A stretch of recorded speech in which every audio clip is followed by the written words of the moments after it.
มะม่วงหิมพานต์ช่วง1 ปี53 ปีเฮาสิมีรายได้มาจากไสก็คือมื้อนี้สิมาพาทุกคนมาเบิ่งเนาะบรรยากาศในสวนของเฮาก็คือเป็นสวนมะม่วงหิมพานต์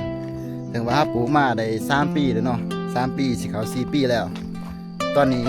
ได้เก็บผลผลิตแล้วเนาะบางต้นก็เริ่มได้เก็บผลผลิตและบางต้นก็ยังบ่ทันเป็นหมากก็มีเนาะแต่ว่าเปอร์เซ็นต์ส่วนหลายก็ได้เก็บผลผลิตแล้วเนาะก็คือ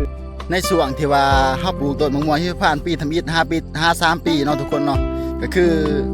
ถ้าว่าเฮารอหารายได้จากมะม่วงหิมพานต์ก็ช่วงนั้นก็สิบ่มีรายได้เลยเนาะเพราะว่ามะม่วงหิมพานต์เฮาปลูกเฮาต้องใช้เวลา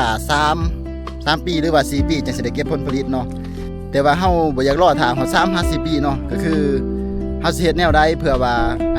ห้มีรายได้ในระหว่างรอถามมะม่วงหิมพานต์ใหญ่หรือว่ารอถามมะม่วงหิมพานต์เฮาเป็นหมากเนาะ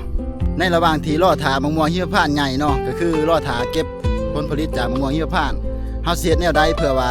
ให้เฮามีผลผลิตในระหว่างรอถา1-3 ปีเนาะก็คือตามที่ว่าเฮาเคยเฮ็ดผ่านมาเลยก็ตามที่ว่าเฮาเฮ็ดในสวนเฮาเนาะก็คือเฮาสิปลูกมันต้นใส่เนาะทุกคนเนาะก็คือปลูกมันต้นใส่ตามวางมันเนาะ3 งามันจุกันหรือว่า3 ต้นมันใหญ่เพื่อที่สิเป็นรายได้เสริม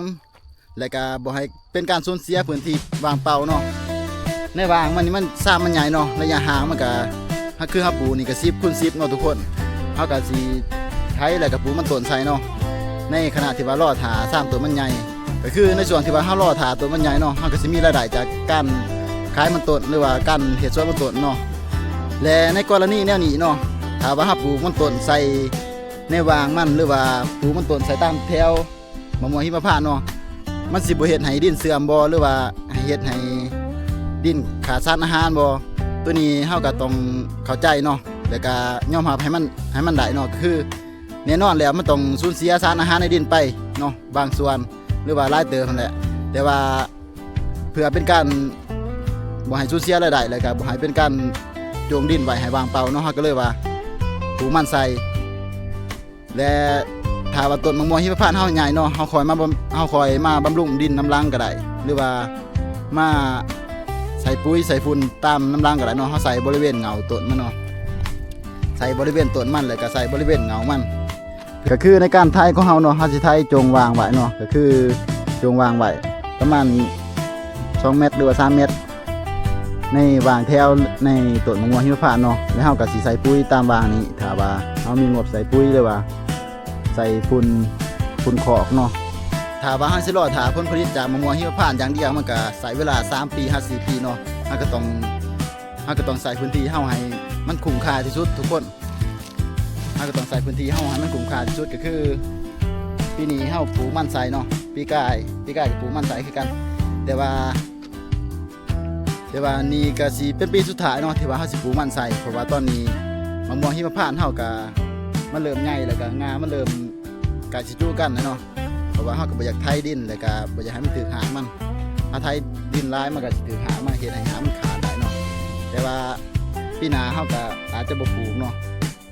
ก็คือตอนนี้เฮาปลูกมันต้นแล้วเนาะปลูกมันต้นแล้วเลยตามบางมันต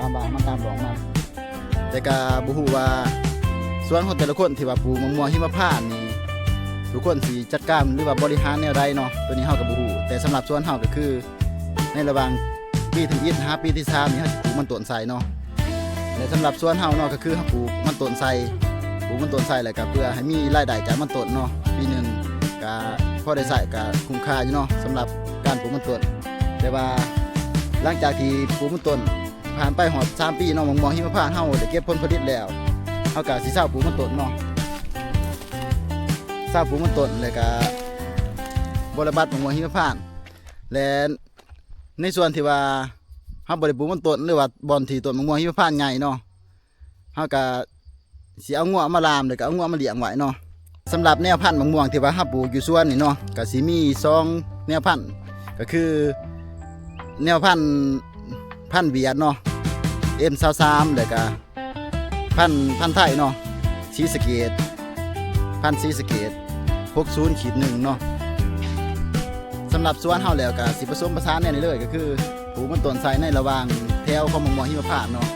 รอถามันใหญ่1-3 ปีเฮาจังสิเซาปลูกเนาะเพราะว่าเฮาก็ ต้องหารายได้เสริมเนาะในระหว่างที่ปลูกในระหว่างที่รอถามมะม่วงหิมพานต์ใหญ่หรือว่ารอถามเก็บผลผลิตจากมะม่วงหิมพานต์เนาะก็คือในระหว่างแถวตัวนี้หาแถวตัวนี้เนาะวางกลางเขาก็สิปลูกมันไส้แล้วก็ท้ายปลูกมันไส้เนาะส่วนว่ามะม่วงหิมพานต์เขาก็ปลูกเป็นแถวไปแต่หลังจากที่ว่ามะม่วงหิมพานต์มันใหญ่ได้3 ปีหรือว่า4 ปีเขาก็เศร้าปลูกเนาะเพราะว่างามันเริ่มอยู่กันแล้วก็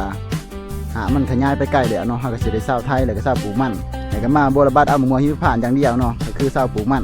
แต่สำหรับสวนเฮานี่เฮ็ดแบบนี้เนาะแต่ว่าสวนของแต่ละคนเฮาก็บ่ฮู้ว่าแต่ละคนจัดการแนวใดหรือว่าเฮ็ดแนวใดสำหรับสวนเฮานี่แม่นปีที่1หาปีที่3เฮาสิปลูกมันต้นซับวางเนาะซับวางในมะม่วงหิมพานต์แต่ว่าถ้ามะม่วงหิมพานต์ใหญ่แล้วเฮาก็สิเศร้าปลูกมันต้นเนาะแต่สำหรับสวนคนอื่นสิเฮ็ดแบบเดียวกันบ่หรือว่าเฮ็ดแบบอื่นก็สามารถคอมเมนต์แลกเปลี่ยนกันได้เนาะมันก็บ่มีหลักการตายตัวดอกเนาะมันก็แล้วแต่เงื่อนไขของแต่ละคนแล้วก็แล้วแต่เงื่อนไขของแต่ละส่วนเนาะว่าสะดวกแนวใดหรือว่ามีวิธีการแนวใดก็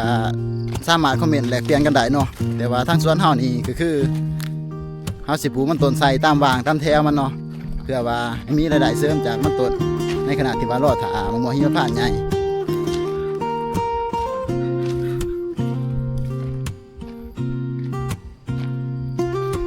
ตอนนี้ก็เป็นช่วงที่ว่าเฮาเก็บมะม่วงหิมพานต์แล้วเนาะเป็นช่วงหมดฤดูกาลของมะม่วงหิมพานต์ก็คือด้านหลังเนาะเป็นแถวด้านหลังเลยก็คือตอนนี้เฮาเก็บแล้วหมดแล้วเนาะแล้วก็เริ่มเข้าสู่ฤดูกาลปลูกมันเนาะปลูกมันต้น